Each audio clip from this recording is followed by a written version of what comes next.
جو سب سے مشہور طریقہ ہے وطر کا وہ 3 رکعتیں ہیں، جو ہمارے پاس بھی چلتا ہے، تو اس کو تھوڑا سا اور ڈیٹیل میں جاتے ہیں۔ سب سے مشہور طریقہ جو وطر کا ہے وہ 3 والا ہے۔ وہ کیوں؟ حضرت عائشہ کی وہ روایت یاد کیجئے موطا امام مالک کی کہ نبی اکرم صلی اللہ علیہ وسلم رمضان یا غیر رمضان 11 رکعتوں سے زیادہ نہیں پڑھتے تھے، تو 11 رکعت میں 8 رکعت تہجد کی اور 3 رکعت وطر کیا، تو 3 پڑھنا سب سے مشہور طریقہ ہے۔ اب یہ 3 پڑھنے کا طریقہ کیا ہے؟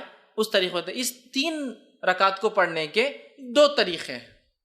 میں سمجھو آپ زیادہ کنفیوز نہیں ہو رہے ہیں، ہر چیز کلیئر کرتے ہوئے جا رہے ہیں۔ 3 رکعتوں کو پڑھنے کے 2 طریقے ہیں۔ 2 طریقے کیا ہیں؟ 2 سلام سے 3 رکعت یا 1 سلام سے 3 رکعت۔ تھوڑا اس کو اور وضاحت کرتا ہوں۔ 2 سلام اور 2 قاعدے سے 3 رکعت یا 1 سلام اور 1 قاعدے سے 3 رکعت۔ طریقہ بتاتا ہوں۔ پہلا طریقہ، آپ نماز وطر کے لیے کھڑے ہوئے، آپ نے تکبیر کہی، ہاتھ باندھ لیا، اب آپ نماز پڑھتے ہیں 2 رکعت۔ 2 رکعت نماز ختم ہونے کے بعد قاعدہ کرتے ہیں، قاعدے کے بعد آپ السلام علیکم ورحمۃ اللہ، السلام علیکم ورحمۃ اللہ کرتے ہیں۔ کتنی رکعت ہوئی؟ 2۔ پھر 2 کے بعد آپ کھڑے ہوتے 1 رکعت کی نیت سے، پھر آپ رکعت باندھتے اور 1 رکعت پڑھ کے قاعدہ کرتے السلام علیکم ورحمۃ اللہ، السلام علیکم ورحمۃ اللہ۔ 3 رکعت وطر، 2 سلام اور 2 قاعدے سے۔ 2 سلام ہے، 2 کے بعد سلام پھیر دیا، مطلب قاعدہ بھی ایک زیادہ ہوا، یہ بھی ہوا۔ اس کے بعد 1 رکعت پڑھی، 1 قاعدہ کیا اور سلام پھیرا، 2 سلام 2 قاعدے سے۔ دوسرا طریقہ 1 سلام اور 1 قاعدے سے۔ پہلا طریقہ سمجھ میں آ گیا، 2 رکعت پڑھی، سلام پھیر دیا، پھر کھڑے ہوئے 1 رکعت پڑھی، سلام پڑھی، تو قاعدے بھی 2 ہوئے، سلام 2 ہوئے۔ اب 1 سلام سے اور 1 قاعدے والا طریقہ، آپ نے رکعت باندھی وطر کی، 3 رکعت کی نیت سے آپ کھڑے ہوئے، اللہ اکبر کے ہاتھ باندھا، کنٹینیوسلی 3 رکعت پڑھیں گے۔ اب 1 ختم ہوئی، دوسری پڑھا آپ نے، دوسری ختم ہوئی، بیٹھیں گے نہیں، اب قاعدے میں کھڑے ہو جائیں گے، تیسری آپ پڑھیں گے۔ تیسری رکعت کے پڑھنے کے بعد آپ قاعدہ کریں گے اور پھر السلام علیکم ورحمۃ اللہ، السلام علیکم، 1 قاعدہ اور 1 سلام سے 3 رکعت اور 2 قاعدے 2 سلام سے 3 رکعت۔ سمجھ میں آ گئی بات؟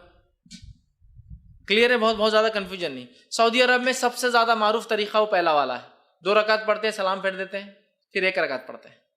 ہندوستان کے اندر 3 پڑھتے ہیں، لیکن تھوڑا سا مسئلہ ہوتا ہے، ہم 3 رکعت 1 قاعدے اور 1 سلام سے نہیں پڑھتے، 3 رکعت 2 قاعدے 2 سلام، بالکل مغرب کی نماز کے جیسا۔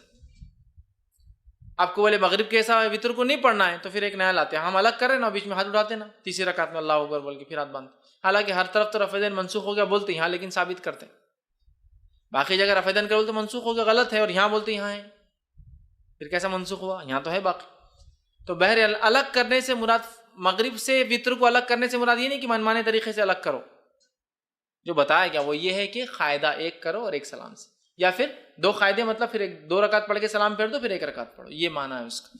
لیکن ہمارے پاس علم کم اور تعصب زیادہ ہوتا ہے۔ تعصب مطلب کیا؟ ارے فیض میں ایسا بولتی ہے، ان کا مسلک تو الگ ہی دکھ رہا، کچھ اپنے سے ہٹ کے طریقہ بتا رہے۔ میرے بھائی یہ علم ہے، دس از نالج۔ علم کو ہم کو حاصل کرنا ہے، بہت ساری بات ہم کو نالج نہیں ہوتا کسی چیز کا، تو اس کا مطلب یہ نہیں کہ ہمارا مسلک الگ ہے، ہم بھٹک گئے، بلکہ ہماری کمزوری تھی، ہماری جہالت تھی کہ ہم نے علم حاصل نہیں کیا، ٹھیک ہے؟ تو لہٰذا 3 رکعت کے دونوں طریقے میں نے آپ کو بتا دیے اور دونوں سنت سے ثابت ہے۔ لیکن تیسری رکعت میں کھڑے ہو کر سورہ فاتحہ اور وغیرہ پڑھ کر پھر اللہ اکبر کے ہاتھ اٹھا کے پھر سے باندھنا، یہ سنت سے ثابت نہیں ہے۔ اس تعلق سے آپ سب سے کچھ بھی ثابت نہیں، نہ صحیح نہ ضعیف۔ خاص طور سے اٹھا کے پھر باندھنا نہ صحیح ثابت ہے نہ ضعیف۔ لہٰذا میں کہوں گا آپ کو اگر 3 ایک ساتھ پڑھنا ہے تو 1 قاعدے سے پڑھیے، آخری رکعت میں آپ کو کوئی ڈبل سے ہاتھ نہیں اٹھانا ہے بیچ میں۔